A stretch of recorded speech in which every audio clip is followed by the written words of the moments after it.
दोस्तों, राजस्थान सरकार पे एंड अकाउंट सिस्टम को इंट्रोड्यूस करना चाहती है। इसको लेकर हमारी जो कंट्रोलर एंड ऑडिटर जनरल हैं ये खुश नहीं है। इनफैक्ट यहाँ पर खुश या फिर नाखुशी की बात नहीं है, ये हमारे देश की बात है। और ये जो पे एंड अकाउंट सिस्टम है या फिर इस प्रकार की जो सिस्टम है वो इतनी डेंजरस हो सकती है कि फ्यूचर में भारत की जो यूनिटी है एज ए कंट्री, इस पर भी इम्पैक्ट क्रिएट कर सकती हैं। आज इस विषय पर विस्तार से चर्चा हम करने वाले हैं। तो राजस्थान सरकार जो है वो कैग के साथ अपने राज्य के अकाउंट्स जो हैं वो शेयर नहीं कर रही हैं, और ये एक बहुत ही विचित्र सी बात है। और इसी के साथ साथ ये बात जो है वो थोड़ी डराने वाली भी है। अगर हम डीप मीनिंग इसका जानते हैं कि फ्यूचर जो है वो किस दिशा में जा सकता है, तो this is a matter of concern. अब अशोक गहलोत साहब की जो सरकार है, रिपोर्ट्स ये कहते हैं कि उनका कुछ ऐसा इरादा है कि वो राजस्थान की खुद की पे एंड अकाउंट्स सिस्टम PAO जो है वो लॉन्च करने के बारे में सोच रहे हैं। आप सोच रहे हैं कि व्हाट इज पे एंड अकाउंट सिस्टम? जो कैग है ना हमारा, जो पूरे देश का है, जिसको अपना पावर जो है वो किससे मिलता है? कैग को अपने पावर्स जो है वो कॉन्स्टिट्यूशन से मिलते हैं, हमारे संविधान से मिलते हैं। और यहाँ पर अशोक गहलोत साहब की सरकार जो है वो राजस्थान का खुद का इंडिपेंडेंट कैग जैसी सिस्टम, जिसका नाम है PAO यानी कि पे एंड अकाउंट सिस्टम जो है वो क्रिएट करना चाहते हैं। और कैग जो है उससे अपने आप को डिटैच करना चाहते हैं। वैसे अपने आप को आई मीन टू से कि राजस्थान जो है उसको कैग से डिटैच करना चाहते हैं। और ये चीज़ जो है वो डेंजरस है, क्योंकि ये सारी चीज़ें जो है वो कॉन्स्टिट्यूशन में सेटअप की गई हैं। और ये जो एस्टैब्लिश्ड ट्रेजरी सिस्टम है, ये पूरी की पूरी सिस्टम जो है वो डिस्टर्ब हो जाएगी। अब हमारी जो ट्रेजरी सिस्टम है उसमें क्या होता है कि जो कैग हैं, कैग अकाउंटेंट जनरल्स जो होते हैं, तो उनके माध्यम से आपने देखा होगा कि आपके शहर में भी अगर आप कोई डिस्ट्रिक्ट में रहते हैं, राइट, डिस्ट्रिक्ट हेडक्वार्टर में रहते हैं, फॉर एग्जांपल जैसे राजकोट जो है, तो वो ये राजकोट जो पूरा जिला है उसका हेड है राजकोट। तो AG जो है, अकाउंटेंट जनरल की ऑफिस आपको यहाँ पर देखने को मिलती है। तो ये जो अकाउंटेंट जनरल की जो ऑफिस होती है वो एक राज्य के जो पे और पेंशन है इनके अकाउंट्स को मेंटेन करती है, राइट। और ये किसके द्वारा किया जाता है? ये कैग के द्वारा किया जाता है। ये हमारे कॉन्स्टिट्यूशन ने ये पूरी ट्रेजरी की सिस्टम जो है वो क्रिएट की है।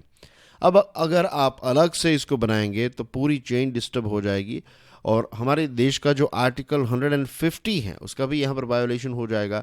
और इसी चीज़ को ध्यान में रखते हुए कैग जो है उन्होंने राजस्थान के चीफ सेक्रेटरी उषा शर्मा जो हैं उनको ये पत्र लिखकर याद दिलवाया है कि जब हम यूनियन गवर्नमेंट की बात करें या फिर राज्य सरकारों की बात करें, तो ये जो अकाउंट्स होते हैं ये अकाउंट्स कैग के द्वारा हैंडल किए जाते हैं। और प्रेसिडेंट जब भी इस प्रकार के जो अकाउंट्स होते हैं उनमें अगर कोई चेंजेस करना है तो प्रेसिडेंट करते हैं। और प्रेसिडेंट किन की एडवाइस पर ये चेंजेस प्रिस्क्राइब करते हैं? कैग की एडवाइस पर प्रेसिडेंट जो है वो उस राज्य को या फिर सेंटर को चेंजेस जो करने हैं वो प्रिस्क्राइब करेंगे। आप अकेले खुद जाकर ऐसे कोई चेंजेस जो हैं वो नहीं कर सकते। तो ये बात जो है वो उषा शर्मा जी जो राजस्थान चीफ सेक्रेटरी हैं उनको याद दिलाई है। इसी के साथ साथ the CAG has also rightly informed the state government that any change in the current system of treasury to the PAO independently would cause disruption in compilation, preparation and reporting of government accounts. अगर कोई भी ऐसा बदलाव किया गया, अगर PAO को introduce किया गया, तो जो कंपाइलेशन है, प्रिपरेशन है और जो सरकारी खाते जो होते हैं तो उनका रिपोर्टिंग जो है, ये पूरी चीज़ें जो हैं, ये सारी सिस्टम जो है उसमें एक बहुत बड़ा डिस्रप्शन हमें देखने को मिलेगा। फेडरल ऑडिटर यानी कि कैग जो है उसने ये भी कहा है कि हमारी जो ये ट्रेजरी सिस्टम है ये टाइम टेस्टेड है, और इसको डिरेल करना या फिर इससे अपने आप को डिटैच कर देने का मतलब ये है कि जितने ये ह्यूमन रिसोर्सेज और डिजिटल रिसोर्सेज और पूरी सिस्टम जो हमने क्रिएट की हैं वो सारी की सारी सिस्टम जो हैं वो ध्वस्त हो सकती हैं। और इसी के साथ ये जो हमारी ट्रेजरी सिस्टम है इसमें बहुत सारे चेक्स एंड बैलेंसेस भी हैं। एक फुल प्रूफ सिस्टम है, एक टाइम टेस्टेड सिस्टम है, राइट। इसमें से कोई एक राज्य निकल गया या फिर इस प्रकार की कोई चीज़ करेंगे तो एक डोमिनो इफेक्ट आएगी, एक के बाद एक फिर दूसरे राज्य जो हैं वो इस प्रकार की डिमांड करने लगेंगे। और इसमें पता है फ़ायदा किसका होगा? जो सेपरेटिस्ट एलिमेंट्स हैं, जो देश के टुकड़े टुकड़े करना चाहते हैं. फॉर एग्जांपल तमिल नेशनलिस्ट्स इन तमिलनाडु, खालिस्तानीज इन पंजाब और नॉर्थ ईस्ट में जो अलग अलग इंसर्जेंसीज हुई, तो ये सारे लोग जो हैं वो हमारे देश के टुकड़े करना चाहते हैं, राइट. और जब इस प्रकार की एक अलग से सिस्टम बनाई जाएगी तो फिर एक राज्य जो है वो फिर वो सेंट्रल गवर्नमेंट के साथ कोई भी इस प्रकार के अकाउंट्स और सारी चीज़ें शेयर नहीं करेगा. तो धीरे धीरे करके सेंट्रल गवर्नमेंट जो है उसका एक जो होल्ड है, होल्ड इन द सेंस कि देश को एक साथ रखने की जो एक रिस्पॉन्सिबिलिटी है वो कमज़ोर होने लगेगी. सेंट्रल गवर्नमेंट के वो पावर्स जो हैं वो फिर नहीं रहेंगे.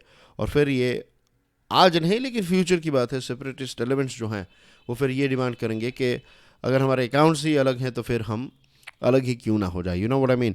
तो इस प्रकार की चीज़ें जो हैं वो हो सकती हैं.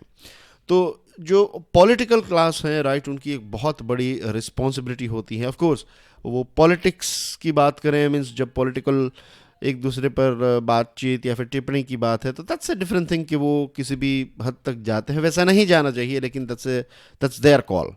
लेकिन जब देश की बात आती है, नेशनल यूनिटी की बात आती है, तो we have to act as a one unit.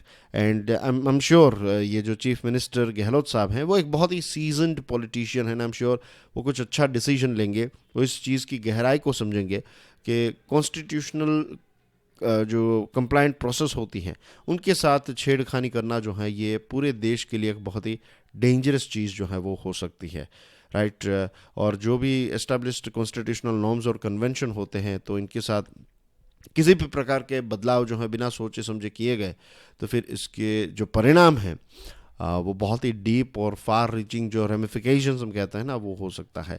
तो चाहे रूलिंग पार्टी हो, चाहे भारतीय जनता पार्टी हो या फिर ऑपोजिशन पार्टी हो, सभी को ये चीज़ समझनी है कि जो कॉन्स्टिट्यूशनल प्रोप्राइटरी है इज़ द साइने क्वा नॉन ऑफ स्टेबिलिटी. कि स्टेबिलिटी के लिए इसके बिना कुछ हो ही नहीं सकता. कॉन्स्टिट्यूशनल प्रोप्राइटरी जो है it should be our top priority, right. इसकी स्टेबिलिटी नहीं है तो फिर देश की स्टेबिलिटी हो ही नहीं सकती.